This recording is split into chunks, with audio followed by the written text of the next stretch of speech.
പ്രിയ പ്രേക്ഷകർക്ക് സീരിയൽ ന്യൂസിലേക്ക് സ്വാഗതം. കൂടുതൽ സീരിയൽ ന്യൂസുകൾ അതിവേഗം ലഭിക്കുന്നതിന് ഈ ചാനൽ സബ്സ്ക്രൈബ് ചെയ്യുക. ബെൽ ഐക്കൺ മറക്കാതെ ക്ലിക്ക് ചെയ്യുക. വീഡിയോ ഇഷ്ടമായി എങ്കിൽ ലൈക്ക് ചെയ്യാൻ മറക്കരുത്.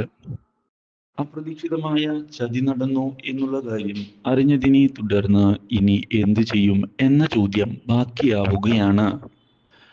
ഇപ്പോൾ പ്രകാശിന്റെ മുന്നിൽ പ്രകാശിന്റെ അമ്മയും വീട്ടുകാരും ഈ ചതി അംഗീകരിച്ചു കൊടുക്കരുത് എന്നുള്ള കാര്യം വ്യക്തമാക്കുന്നു.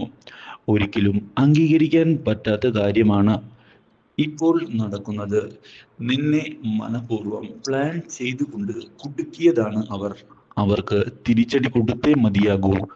ഇല്ലെങ്കിൽ നമുക്ക് ഒന്നും തന്നെ ചെയ്യാൻ പറ്റുകയില്ല. ഇത് കേൾക്കുന്ന പ്രകാശൻ ഇനി എന്ത് ചെയ്യും അമ്മേ?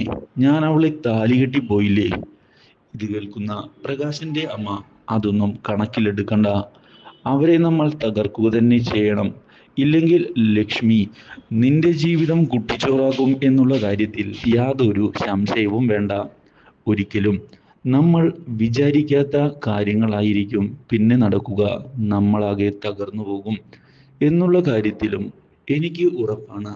അതുകൊണ്ട് തന്നെ കാര്യങ്ങൾ കൃത്യമായി പ്ലാൻ ചെയ്ത് മുന്നിലേക്ക് കൊണ്ടുപോകണം. ഇത് കേട്ടതിനെ തുടർന്ന് ഇനി എന്ത് ചെയ്യും എന്ന ചോദ്യം ബാക്കിയാകുന്ന പ്രകാശൻ ഒടുവിൽ പ്രതിഷേധവുമായി മുന്നിലേക്ക് വരുന്നു.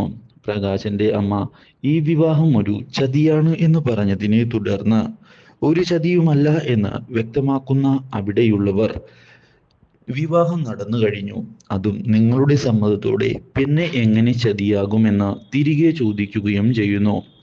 ഇതോടെ മറുപടി പറയാൻ സാധിക്കാതെ ആകെ പകച്ചു പോകുന്ന പ്രകാശന്റെ അമ്മ ഈ വിവാഹത്തിന് ഞങ്ങൾക്ക് സമ്മതമല്ല എന്നും ഇതിൽ നിന്ന് ഞങ്ങൾ പിന്മാറുകയാണ് എന്ന് പറയുകയും ചെയ്തതിനെ തുടർന്ന് ഇത് പ്രശ്നമാകുമെന്ന് ഓർമ്മിപ്പിച്ചിരിക്കുകയാണ് കാർത്തിക.